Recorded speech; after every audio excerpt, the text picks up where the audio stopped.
Bom dia, meninos. Como eles estão? A professora está muito bem. É verdade que estamos com esse problema de coronavírus, mas a vida continua, não é?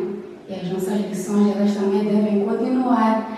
E é por isso que hoje nós vamos estudar os textos jornalísticos, não é? Mas, de uma forma geral, nós dizemos que os textos jornalísticos são todos os textos que visam transmitir-nos, alguma informação, não é? Temos vários tipos de textos jornalísticos. Temos a notícia, temos a reportagem, mas o nosso estudo vai focalizar-se na entrevista, não é? A entrevista, como parte de textos jornalísticos, ela consiste no encontro entre duas ou mais pessoas num local e hora marcada para uma conversa, tá bem? A entrevista, ela é muito usada no mundo do trabalho. Nós, geralmente, quando vamos lá colocar ou entregar os nossos documentos numa instituição, quando esses documentos são aprovados, a próxima etapa é a entrevista, em que é marcada uma hora, um local, com o objetivo de conhecerem aquilo que são as suas competências e aptidões relacionadas com a área em que vai se candidatar. Ok.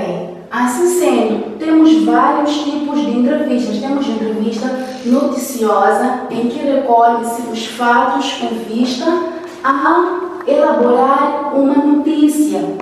Temos também entrevista de opinião. Essa entrevista consiste em obter uma determinada ideia de alguém, uma opinião. Existe também a entrevista de grupo. Essa entrevista, ela consiste em recolher informações de um determinado grupo de pessoas. E por fim, temos também a entrevista coletiva. A entrevista coletiva é aquela em que vários entrevistadores recolhem informações de um único entrevistado, não é? Essa entrevista geralmente é feita em reportagens, quando nós temos vários canais televisivos a tentar recolher informação ou opinião de uma única pessoa. Perceberam, né, meninos? Ok. Então, será que quando a gente faz entrevista é fácil conhecer as questões que nós vamos fazer à pessoa que é entrevistada, nesse caso o entrevistado? Não, não é possível ou é difícil reconhecer ou tentar lembrar as perguntas que nós vamos fazer ao nosso entrevistado, não é?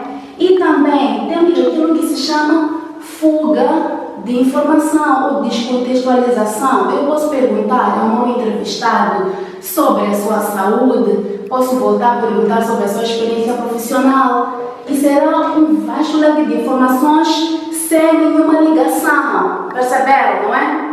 E é por isso que quando nós estamos a fazer uma entrevista, nós temos que ter o guião de entrevista, não é? Esse guião de entrevista é um instrumento que contém todas as questões que nós vamos colocar ao nosso entrevistado. E essas questões, elas devem ser sequenciadas e devem obedecer uma certa lógica. Percebem, não é? Por quê? Nós não vamos perguntar qual foi o seu sonho sem saudarmos o nosso entrevistado. Primeiramente, temos que saudar o nosso entrevistado, temos que procurar questões, ou fazer questões de contextualização para nós sabermos com quem estamos a lidar. E depois vamos fazer questões relacionadas ao conteúdo do nosso tema. Está percebido, não é?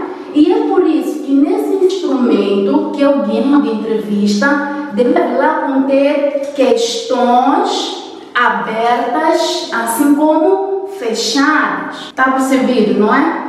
Essas questões devem ser abertas para quê? Para permitir com que o entrevistado ele se sinta à vontade em dizer alguns conteúdos que não estejam diretamente relacionados àquilo que é o nosso foco, o foco da nossa entrevista, não é? Mas quando nós sentimos que o entrevistado ele está a sair do nosso conteúdo, nós temos que fazer questões fechadas, de modo que ele volte àquilo que é o tema da nossa entrevista. Nesse guião de entrevista, nós temos que ter em conta o que é que nós pretendemos entrevistar, a quem pretendemos entrevistar, Qual é o grau dessa pessoa que nós pretendemos entrevistar? O que nós pretendemos com a entrevista?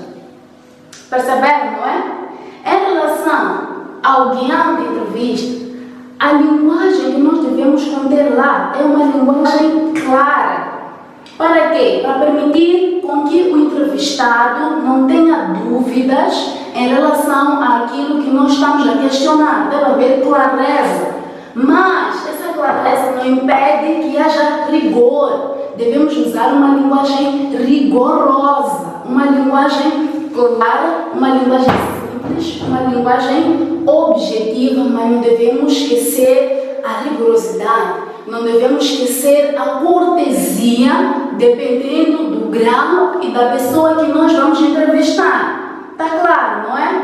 Se nós vamos entrevistar a Sua Excelência, o Senhor Presidente da República, nós não vamos em nenhum momento tratar o Presidente de tu ou de você. Nós temos que usar essa rigorosidade. Mas a entrevista ela não é só feita à personalidade, a pessoas importantes. Nós podemos entrevistar as senhoras do mercado, podemos entrevistar os nossos pais, podemos entrevistar qualquer pessoa que queiramos aprender com ele, não é? Dependendo da pessoa que nós vamos entrevistar, a linguagem também deve ser menos rigorosa. Ok. Então, vamos passar para o segundo tema da nossa aula, que é a conjugação perifrástica, não é? Antes, nós aprendemos a conjugação reflexa e a conjugação recíproca, não é? Nós dissemos que na conjugação reflexa, a ação que é feita pelo sujeito, ela recai ao sujeito, tá claro? E usamos os pronomes pessoais reflexos. E na conjugação recíproca, a ação que é feita sobre um sujeito, nós podemos olhar aqui, não é?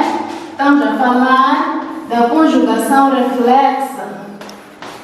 Estamos aqui a dizer que um sujeito A, não é? Ele faz uma determinada ação sobre um objeto qualquer,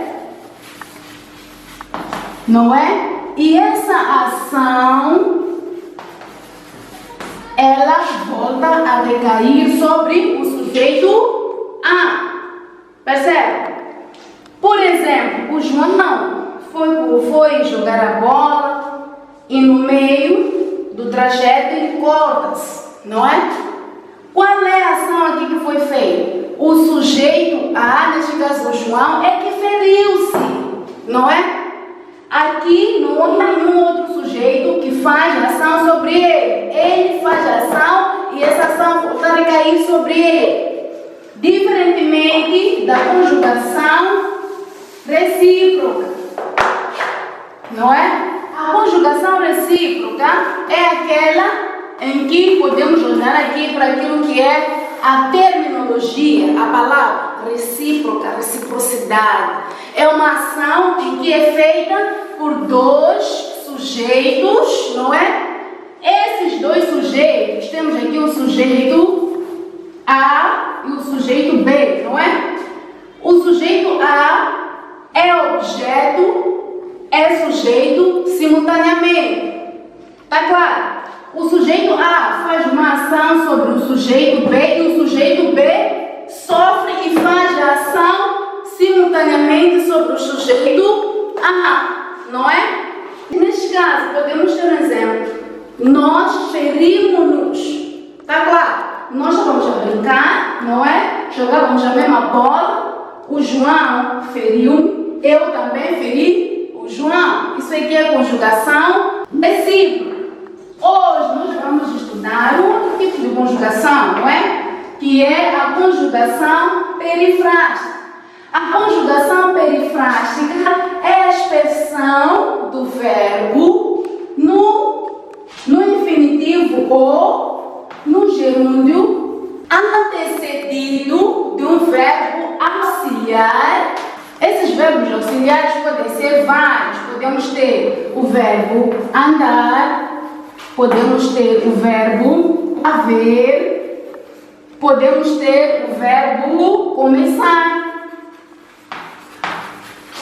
entre outros, não é?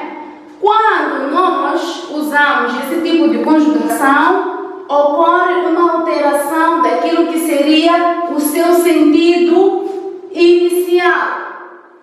Percebe? Vamos colocar um exemplo prático para que possamos perceber o que acontece na conjugação perifrágica. Temos aqui, por exemplo, podemos ver aqui o exemplo: acabei de sair. Seria diferente se nós disséssemos estou a sair. Seria diferente se nós disséssemos saindo. Tá claro, não é? Usando esse verbo auxiliar, não é? Usando a preposição e o verbo principal. Tal como podemos notar, aqui temos o verbo auxiliar, não é?